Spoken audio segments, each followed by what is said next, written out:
Baik. Assalamualaikum warahmatullahi wabarakatuh. Selamat pagi anak-anakku sekalian. Bagaimana kabarnya kalian semuanya? Alhamdulillah baik. Senang sekali rasanya Ibu bisa masuk kelas ini dan senantiasa semoga kita selalu diberikan kesehatan, panjang umur ya. Oh iya, dan semoga pandemi COVID-19 ini bisa cepat hilang dan kita bisa mengikuti aktivitas seperti biasanya. Oh iya, jangan lupa ya anak-anakku sekalian, selalu jaga kesehatan, minum vitamin, makan yang bergizi supaya imun kita selalu sehat, ya kan? Nah, oh iya, sudah ada yang kenal Ibu belum? Belum ya? Baik, perkenalkan diri dulu ya. Semoga nama Ibu Anggi Priyanti dari Universitas Indraprasta PGRI. Ibu mengambil prodi bimbingan dan konseling. Nah, sebelumnya kalian ada yang tahu belum bimbingan konseling itu apa? Belum ada yang tahu ya? Oke, di sini Ibu menjelaskan dulu sedikit ya. Bimbingan konseling itu proses interaksi antara konselor dan konseling baik secara langsung maupun tidak langsung dalam rangka membantu konseli agar mengembangkan potensi dirinya atau memecahkan masalah yang dialaminya. Nah, tapi di sini Ibu tidak menjelaskan maksud dan tujuan bimbingan konseling itu ya. Di sini Ibu akan menjelaskan tentang layanan informasi. Nah, kalian udah tahu belum layanan informasi itu seperti apa? Belum ada yang tahu ya. Di sini, oke. Ibu akan menjelaskan layanan informasi itu apa. Nah, layanan informasi itu yang membantu siswa untuk membuat keputusan yang bebas dan bijaksana. Nah, keputusan bebas dan bijaksana itu layanan informasi itu kayak seperti mempunyai peranan yang penting dalam pelaksanaan kegiatan konseling. Itu sangat penting banget bagi kita semua yang ingin melakukan layanan konseling seperti itu, anak-anak. Nah, ada yang mau bertanya lagi tentang layanan informasi itu seperti apa? Oh, tidak ada ya? Oke, baik. Di sini Ibu akan menjelaskan tujuan tentang arti kesehatan reproduksi itu seperti apa. Nah, ini tuh sangat penting. Ini tuh peran penting banget. Reproduksi dalam remaja itu seperti apa? Nah, apakah kalian ada yang tahu alat reproduksi itu seperti apa? Oke, jadi Ibu kasih intinya aja ya. Jadi alat reproduksi itu, Ibu akan menjelaskan tentang sedikit dari materi yang Ibu arahkan tentang reproduksi. Reproduksi itu seperti menunjukkan bahwa remaja merupakan populasi yang sangat besar dari penduduk dunia. Nah, sekitar 1/5 penduduk dunia itu adalah remaja. Nah, jadi perkembangan biologis dan psikologis remaja itu dipengaruhi oleh perkembangan lingkungan dan sosial. Nah, dari situ aja Ibu menjelaskan inti ilustrasi alat reproduksi remaja. Ada yang ingin ditanyakan? Oh, belum ada ya. Baik. Di sini Ibu akan menjelaskan tentang asas-asas. Apa saja sih asas-asas dalam BK itu apa? BK. Nah, di sini Ibu akan menjelaskan tentang asas kerahasiaan. Nah, asas kerahasiaan itu dalam bimbingan konseling sangat penting dan merupakan asas kunci, karena jika pembimbing memiliki asas akan mudah mendapat kepercayaan dari pihak keutamaan siswa, ya kan? Dengan begitu, siswa akan aman menceritakan masalah-masalahnya secara pribadi yang dapat menghambat perkembangan mereka. Jadi asas kerahasiaan itu memang sangat penting banget dalam melakukan bimbingan dan konseling dari konselor itu sendiri. Nah, selanjutnya Ibu akan menjelaskan tentang asas keterbukaan. Oke, dalam pelaksanaan bimbingan dan konseling harus ada saling keterbukaan, baik dari klien, konselor, atau dari pihak-pihak yang bersangkutan, agar masalah yang sedang dihadapinya cepat terselesaikan. Dan di sini Ibu akan menjelaskan tentang asas kegiatan. Nah, asas kegiatan itu apa sih? Ada yang tahu nggak? Oke, di sini Ibu akan menjelaskan ya. Asas kegiatan itu dalam proses bimbingan konseling, terkadang konselor memberikan tugas yang harus dikerjakan oleh klien, karena bila klien tidak melakukan kegiatan tersebut, maka usaha bimbingan tidak memberikan hasil yang berarti. Oleh karena itu, untuk mencapai tujuan bimbingan, klien harus mampu melakukan kegiatan tersebut. Sedangkan konselor hanya berusaha mendorong agar klien tersebut mampu melakukan kegiatan yang ingin diperolehnya. Dan selanjutnya Ibu akan menjelaskan asas kenormatifan. Oke. Asas kenormatifan itu, usaha bimbingan dan konseling harus sesuai dengan norma-norma yang ada sehari-hari. Jika masalah yang dihadapi siswa adalah masalah yang melanggar norma, maka konselor harus mengarahkan siswa ke yang sesuai dengan norma yang berlaku. Ada yang ingin bertanya tentang asas? Oh, tidak ada. Baik, oke, terima kasih. Saya akan menjelaskan tentang. Oke, baik. Di sini kan Ibu sudah menjelaskan tentang asas dan menjelaskan juga tentang bimbingan konseling itu seperti apa, menjelaskan tentang layanan informasi itu seperti apa, dan menjelaskan juga tentang topik yang ingin Ibu sampaikan. Baru intinya ya. Dan di sini Ibu akan menjelaskan secara detail tentang alat reproduksi remaja itu seperti apa, dan definisinya itu seperti apa, dan manfaatnya itu seperti apa, positif dan negatifnya itu seperti apa ya anak-anak. Sebelum melakukan kegiatan tersebut, alangkah baiknya kita berdoa terlebih dahulu. Baik, berdoa dimulai. Berdoa selesai. Baik. Di sini Ibu akan menjelaskan tentang arti alat reproduksi itu seperti apa. Nah, oke, baik. Ibu akan menjelaskan tentang alat reproduksi itu seperti apa.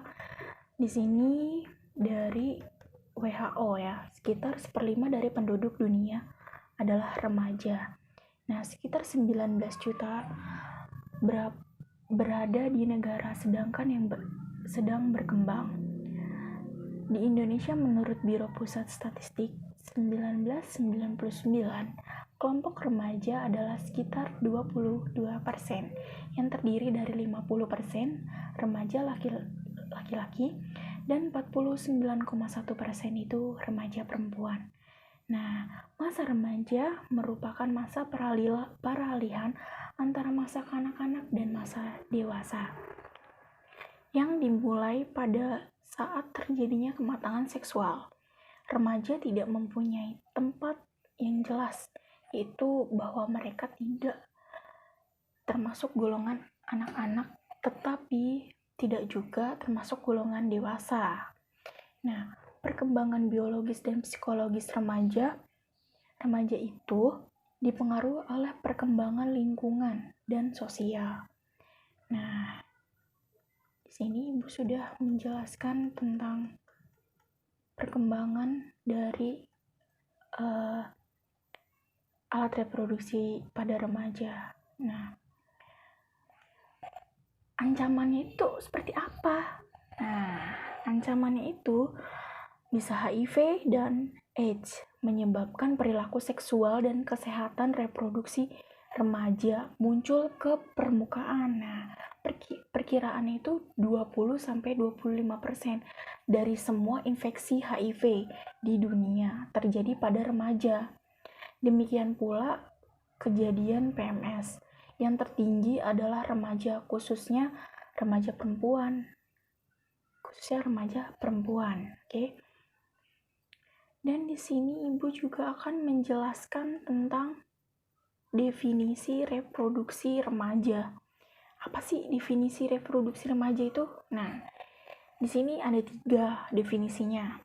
Kesehatan reproduksi remaja atau adolescence dan masa remaja. Nah, kesehatan remaja itu suatu kegiatan sejahtera fisik, mental, dan sosial secara utuh.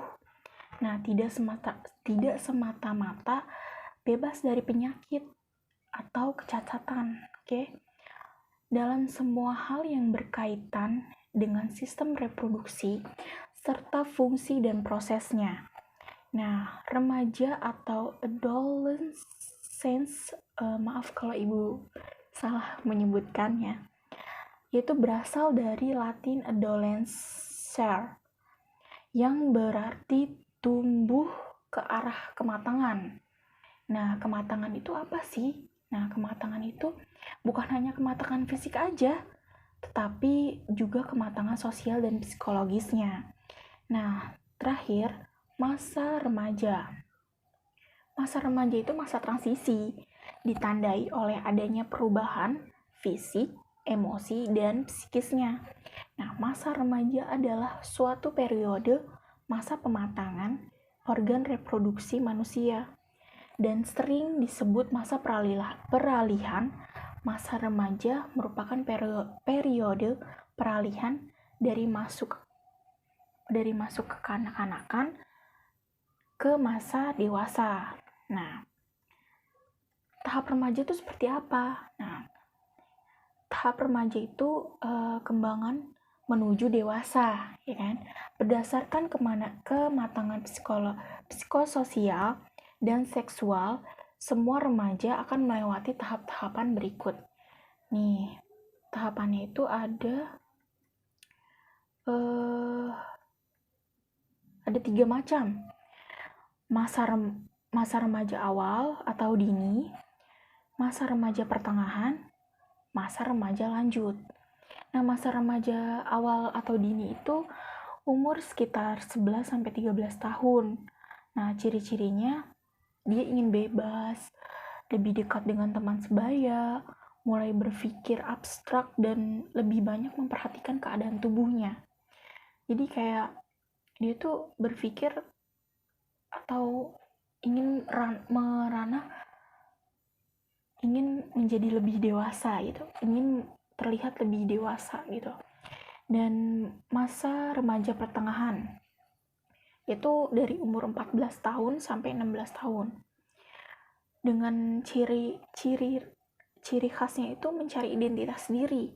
Jadi mencari identitas tuh dimana dia sudah dewasa gitu, pemikirannya tuh udah lebih dewasa. Timbulnya keinginan untuk berkencan atau misalkan sudah pubertas lah, semacam itu. Terus berkhayal tentang seksual, mempunyai rasa cinta yang mendalam.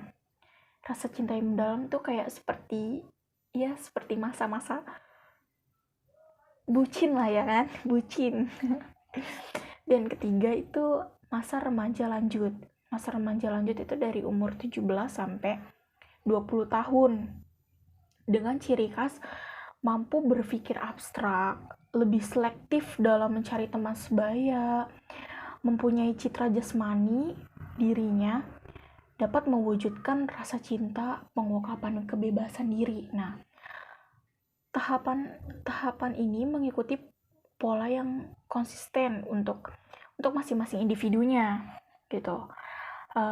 Walau setiap manusia mempunyai ciri-ciri tersendiri. Jadi kayak misalkan ibu sama kalian itu ciri-cirinya pun beda gitu kan. Misalkan laki-laki dan perempuan. Nah, alat reproduksinya pun beda. Jadi nggak disamaratakan karena perempuan dan laki-laki itu berbeda. Gitu. Nah, terus karena proses pertumbuhan itu berjalan secara berkesinambungan. Terdapat ciri pasti dari pertumbuhan somatik pada remaja gitu kan. Terus kayak seperti peningkatan perubahan biokimia yang terjadi pada kedua jenis kelamin, baik laki-laki maupun perempuan. Itu tadi ibu sudah jelaskan pola perbedaannya ya. Nah, selain itu dapat khususnya tuh seks spesifik. Nah, seks spesifik itu seperti pertumbuhan payudara pada remaja dan rambut muka, kumis, jenggot itu pada remaja laki-laki. Dan di sini juga ada perubahan fisik pada remaja. Nah, perubahan fisik pada remaja itu apa gitu kan? Perubahan fisik remaja itu sangat penting juga dalam kesehatan reproduksi. Dari munculnya tanda seks primer. Nah, kalian tahu nggak tanda-tanda seks primer itu apa? Nih, di sini ibu akan menjelaskan. Seks primer itu terjadinya haid yang pertama atau menarche pada remaja perempuan dan mimpi basah pada remaja laki-laki. Dan kedua itu munculnya tanda-tanda seks sekunder. Jadi kayak ada primer dan sekunder. Nah, sekunder itu pada remaja laki-laki tumbuhnya jakun, terus penis atau buah cakar bertambah besar gitu kan. Terjadi ereksi dan ejakulasi. Suara bertambah besar kayak bindeng gimana gitu sih, kayak laki-laki itu seperti itulah.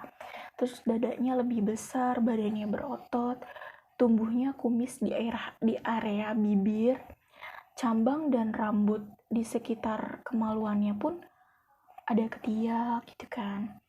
Terus pada remaja perempuan, nah pada remaja perempuan itu pinggulnya melebar, seperti ibu pinggulnya melebar. Nggak bohong, bercanda. Terus pertumbuhan rahim dan vagina, tumbuhnya rambut di sekitar kemaluan dan ketiak maupun payudaranya yang membesar. Nah, tugas perkembangan remaja itu seperti apa sih? Nah, di sini ibu akan menjelaskan. Tugas perkembangan remaja itu mencapai ukuran kebebasan dan kemandirian dari orang tua. Pada masa remaja, sering terjadinya adanya kesenjangan dan konflik antara remaja dengan orang tuanya. Pada saat ikatan emosionalnya itu menjadi berkurang dan remaja sangat membutuhkan kebebasan emosional dari orang tua. Misalnya itu dalam hal memilih teman dan memilih teman, misalnya tuh memilih teman ataupun melakukan aktivitas. Nah, sifat remaja yang ingin memperoleh kebebasan emosional itu, sementara orang tua yang ingin mengawasi dan melindungi anaknya dapat menimbulkan konflik di antara mereka. Pada usia pertengahan, ikatan dengan orang tua semakin longgar dan mereka lebih banyak menghabiskan waktunya bersama teman sebayanya. Jadi tuh kayak remaja ingin mendewasa atau mencari jati dirinya itu seperti dia tuh ingin berkumpul dengan teman sebayanya dan tidak memiliki sifat yang intinya tuh mereka tuh egois lah. Jadi tidak melihat dari sisi positif dan buruknya teman itu sendiri gitu. Dan dia pun lebih kurang stabil dalam melakukan emosionalnya, terus dan lebih mampu membuat keputusan yang mudah baik itu negatif atau positif. Nah, terus selanjutnya itu membentuk identitas, tercapainya integrasi diri dan kematangan pribadi. Nah, proses pembentukan identitas diri itu prosesnya yang panjang dan kompleks, yang membutuhkan kontinuitas dari masa lalu, sekarang, dan yang akan datang dari kehidupan individu. Dan hal ini akan membentuk kerangka berpikir untuk berorganisasikan dan mengintegrasikan perilaku ke dalam berbagai bidang kehidupan. Jadi remaja itu akan mencari jati dirinya dari berbagai bidang kehidupan. Dia akan memilih-milih teman, misalkan teman yang baik mana, teman yang buruk mana gitu. Nah, masalah kesehatan remaja ini yang paling penting dan sangat paling penting. Nah, kesehatan remaja itu pendidikan reproduksi remaja itu belum sepenuhnya mampu mengatasi problem real yang dihadapi oleh remaja itu tersebut. Nah, di sini fakta masalah terkaitnya seksualitas dan kesehatan reproduksi itu masih banyak yang dihadapi oleh remaja. Nah, masalah-masalahnya itu kayak pemerkosaan. Kejahatan pemerkosaan ini biasanya juga banyak sekali modusnya. Korbannya tidak hanya remaja perempuan, tetapi juga laki-laki atau sodomi ya. Nah, remaja perempuan ini rentan mengalami pemerkosaan biasanya oleh sang pacar, misalkan karena dibujuk dengan alasan untuk menunjukkan bukti cintanya. Padahal tuh sebenarnya bukti cinta itu tidak harus menunjukkan atau memberikan rasa kehormatan perempuan itu. Nah, dan kedua itu free sex. Nah, free sex itu kayak seks bebas yang dilakukan dengan pasangan atau pacar yang berganti-ganti. Nah, di sini Ibu akan menjelaskan lagi yang kedua itu free sex. Jadi seks bebas yang dilakukan antara pasangan atau pacar yang berganti-ganti. Seks bebas itu pada remaja ini di bawah usia 17 tahun. Secara medis, selain itu dapat membesar kemungkinan terkena infeksi menularnya seksual dari virus HIV dan bisa juga menyebabkan AIDS. Juga dapat merangsang tubuhnya sel kanker pada rahim remaja perempuan. Sebab pada remaja perempuan usia 12-17 tahun mengalami perubahan aktif pada sel dalam mulut rahimnya.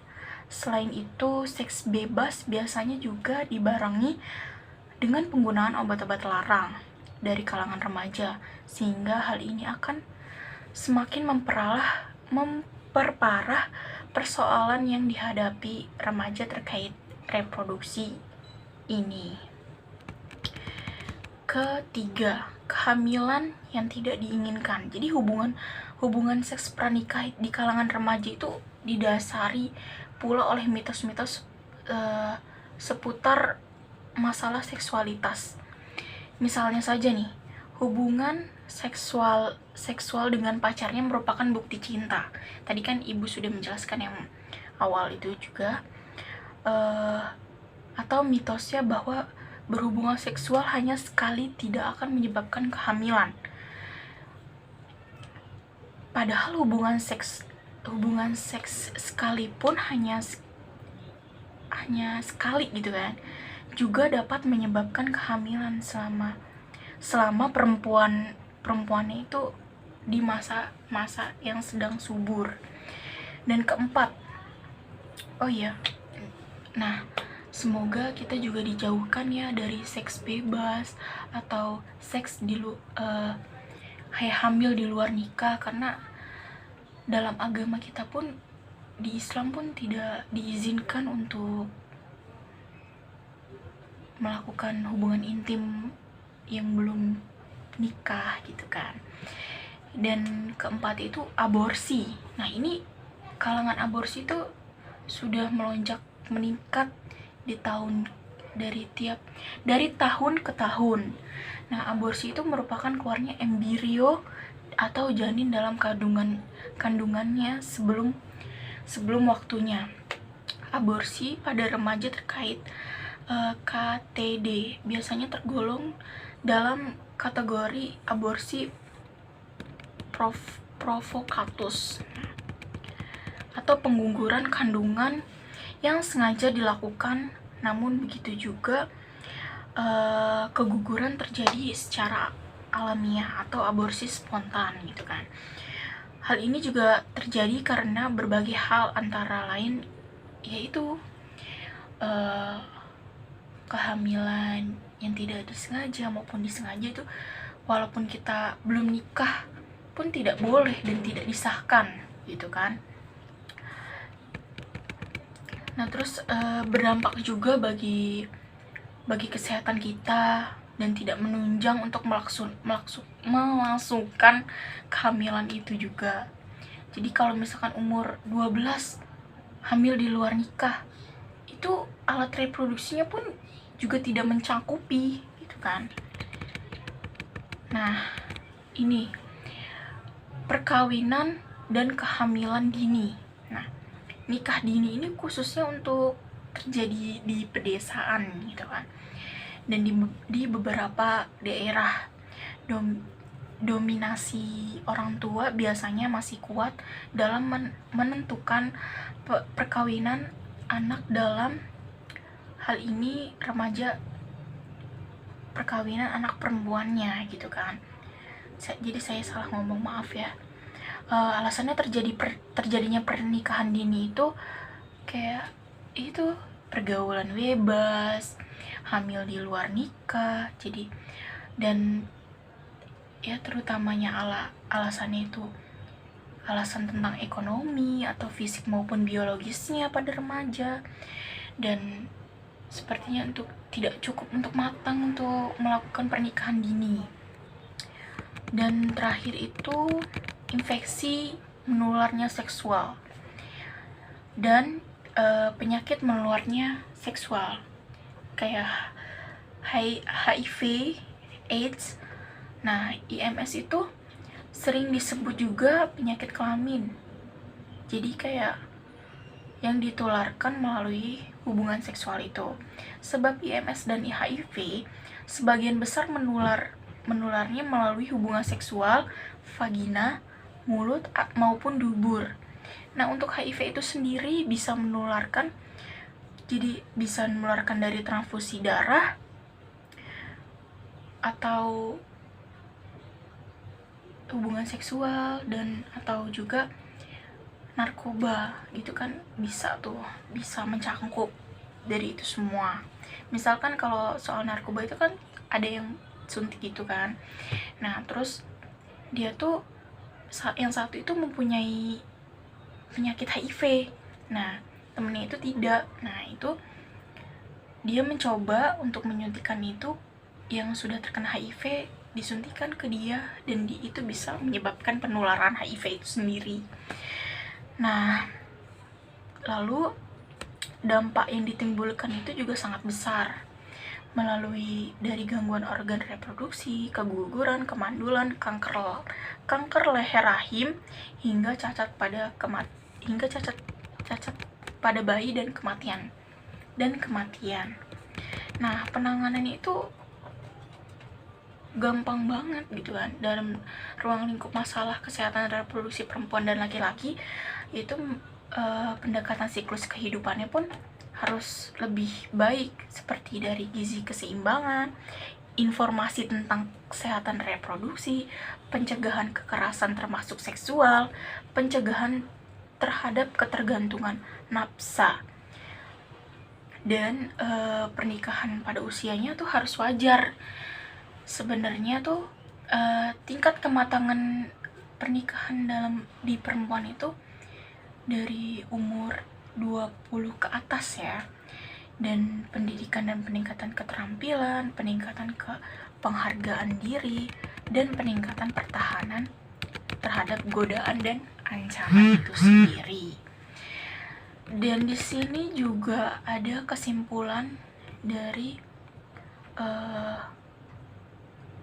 kematangan seksual dan terjadinya perubahan bentuk tubuh sangat berpengaruh pada kehidupan kejiwaan remaja itu. Keterbatasan akses dan informasi itu sangat kurang.